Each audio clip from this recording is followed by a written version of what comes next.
So I interviewed Zaytoven before. Yeah. And he grew up in the church. Yeah.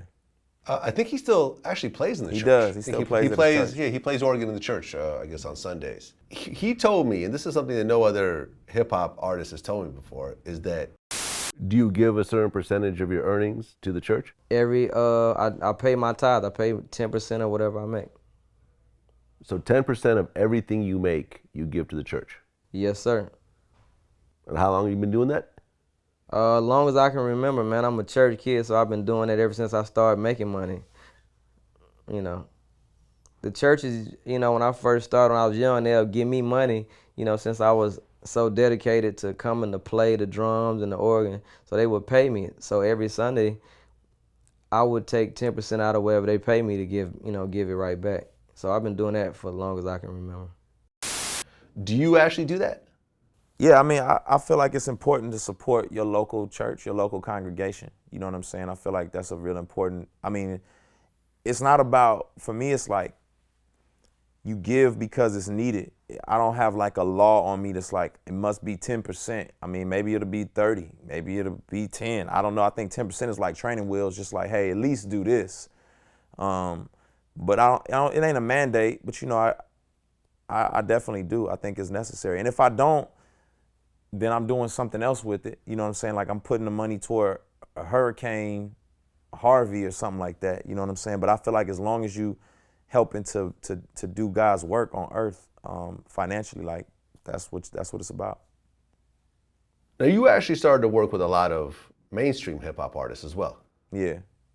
So I just interviewed No Malice. Oh yeah. And I guess you're his spiritual advisor?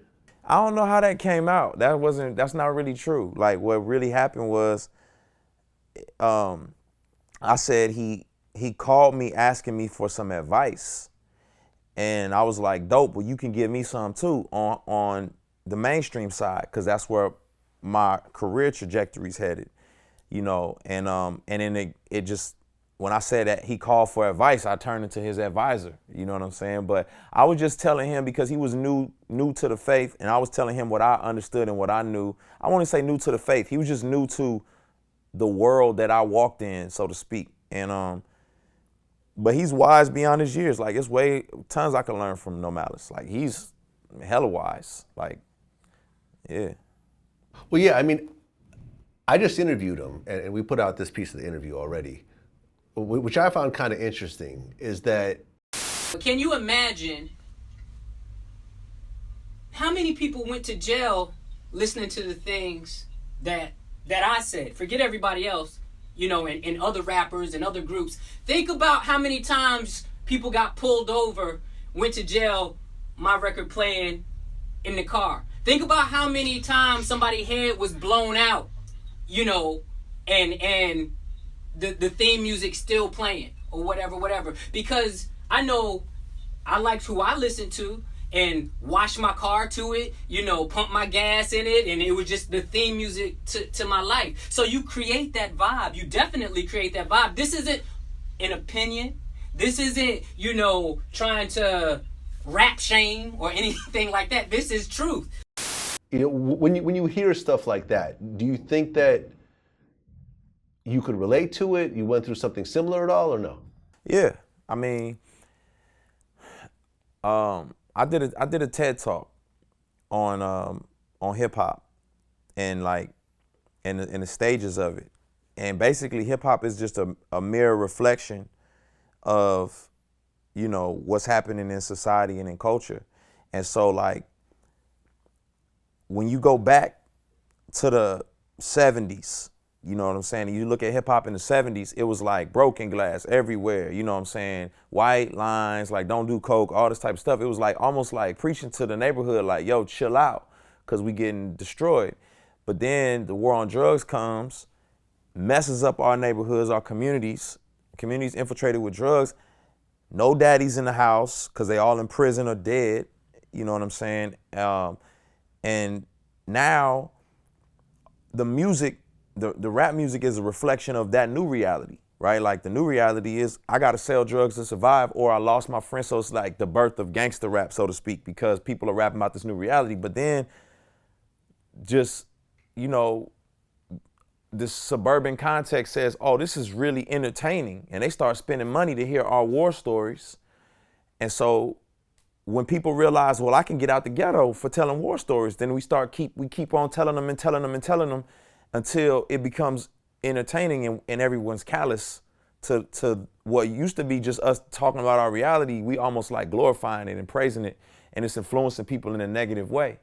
And so I relate to it because that stuff raised me. You know what I'm saying? It raised me from one standpoint because it told me the people in my family I needed to be looking up to. So I didn't look up to my cousins who went to the military and went to college. I looked up to my family members who was gangbanging and selling drugs because that's the music I was absorbing. You know what I'm saying? And nobody made it cool to go to college. Nobody said it was cool to get a good education and to get a good job. So all I heard from the music was be like these people in your community and not like these people. We don't ever get them people highlighted. So yeah, I agree with No Malice in that regard. Like, I think we need more of it.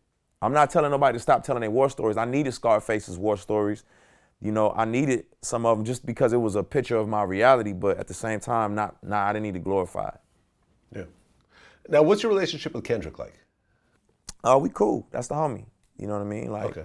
Obviously he's when we first connected back in like, I don't even know, 2009 or something like that. Like, he's way in a whole nother planet now. You know what I'm saying? So, but it's dope. Like, you know, we it's just a homie. I'm proud of him. I mean, when you listen to Damn, like you hear a lot of religious themes. Oh yeah. Running throughout. Yeah. Hands down. When you listen, like for example, Chance the Rapper, you hear religious themes. Yeah. Running throughout. When you hear Kanye's last album, yeah, you hear religious themes running throughout. Yeah. But they're not labeled as Christian rappers. They didn't come out that way. So I think it's how you start is gonna dictate how people perceive you. You know what I'm saying? If I hadn't started and people perceive me as that, it probably wouldn't be a big deal for folks. You know what I'm saying? Like when that's what somebody knows you as, that's how you are looked upon moving forward. So it's like, and that's in any lane. It's like, it's hard for somebody to look at a dude who was just a straight gangster and that's everything they knew about him, and he turned a new leaf. It's like people don't want, they like, nah, you be this guy. You know what I mean? So, but yeah, their music does have a lot of spiritual themes. The difference I would say is, you know, for me, it's not like I'm really trying to drive home. I'm not just trying to make people think about stuff. I'm really trying to drive home my views on it too. So it's one thing to say like, this is messed up. I wonder, can God see what's happening? I would say this is messed up. God does see what's happening. You know what I'm saying? Like I would say he does instead of saying I wonder or I hope. You know what I'm saying? But yeah, it's all about how you start. Well, you know, you talked about Kanye's Yeezus album. Yeah. And you say that you hear a broken person. Yep. But what does that mean? I mean, you could hear his pain. You know what I'm saying? You could hear his pain in the project. You could hear his frustration. Like, a lot of people thought he was whining when he was talking about the fashion industry and everything else. Like, man, you got all this money, you got all this, but what people don't understand is a ceiling is a ceiling is a ceiling. You know what I'm saying? And when you can see your peers able to do whatever they want to do, but you got a ceiling over your head because of your race or because of how people perceive you, you just a rapper. Like, you just a rapper, Kanye. Like, why can't, like, name me somebody who has a brand like Givenchy or Gucci that's, you know, from the urban context. Like, why don't they get these esteemed brands like that? You know what I'm saying? So he's just saying it's a ceiling, but he's also going through pain or loss, and I don't perceive to know everything about what's going on in his life, but at the same time, it's like you can hear the pain, and even though his perspective on it may not be politically correct or what I would say, you know, necessarily beneficial for a listener, it's cathartic. He's getting it off his chest. You know what I'm saying? So that's what I heard.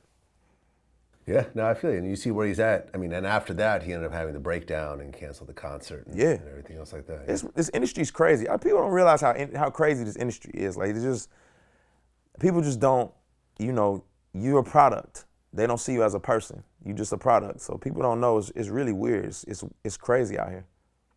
Yeah, no, I agree. You got to have, regardless of what your role is in the hip hop industry, you have to be a really strong person. What? You have to have thick skin, and you have to learn how to stand up for yourself. You have to learn not to back down. You have to learn not to be intimidated. Like, Yeah. I mean, you and I have different jobs, but there are a lot of similarities in terms of what you and I have to go through. Yeah. Yeah.